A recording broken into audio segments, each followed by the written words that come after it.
On appelle probabilité P toute application des sous-ensembles de l'univers oméga dans 0, 1 qui à un événement va associer une valeur comprise entre 0 et 1. C'est l'application qui va de l'ensemble P de oméga, qu'on va appeler les parties de oméga ou les sous-ensembles de oméga, dans 0, 1, et qui a un événement que je peux appeler A, fait correspondre P de A, qu'on appelle probabilité de A. Et en gros, c'est une fonction qui a un événement associé à un nombre entre 0 et 1 qui indique la probabilité que cet événement ait lieu. D'accord ? Simplement, c'est un petit peu plus élaboré que ça. C'est une application qui doit aussi vérifier deux conditions.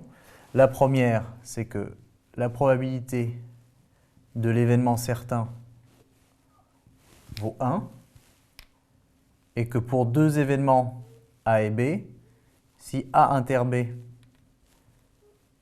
est l'événement impossible, autrement dit, si A et B sont incompatibles, alors P de A union B doit être égal à P de A plus P de B.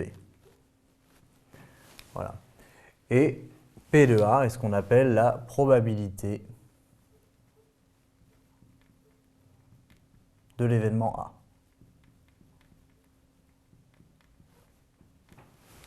Donc c'est une application P qui vérifie ces deux conditions. Si on veut prendre un petit exemple rapide, on peut.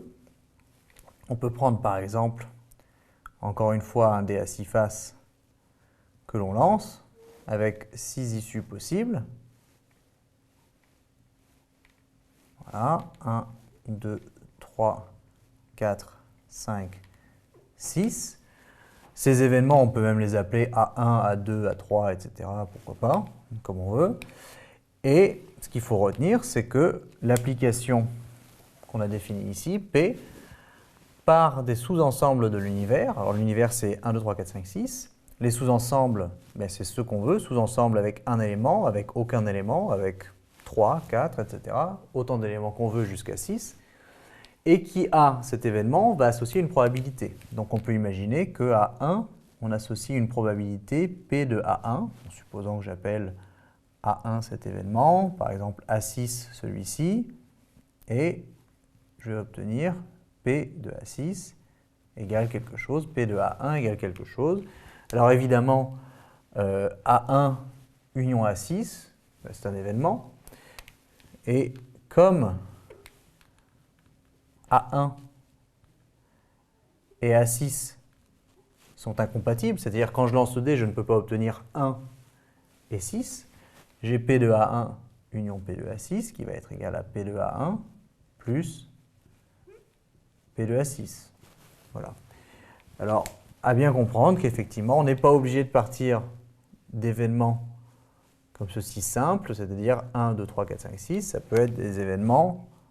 Par exemple, celui-ci, ça c'est un événement en soi, c'est-à-dire c'est A2 union A3. Et à cet événement, on peut aussi associer une probabilité. C'est ce que dit cette application-là. Je pars des sous-ensembles de oméga et j'associe une valeur entre 0 et 1 que j'appelle probabilité de l'événement de départ. Voilà. Donc, si ça permet de mieux clarifier, voilà la définition d'une probabilité. Souvenez-vous que P de oméga égale à 1 et que la deuxième condition doit aussi être vérifiée, souvent on l'oublie. Alors on peut rajouter deux petites remarques qui vont aller avec. C'est qu'alors évidemment P de oméga égale 1, ça on le savait. Donc la probabilité de l'événement certain eh bien, vaut 1. De la même façon, on a P de l'événement impossible qui vaut 0. Donc ça c'est à retenir aussi. Donc la probabilité est nulle quand on regarde la probabilité de l'événement impossible.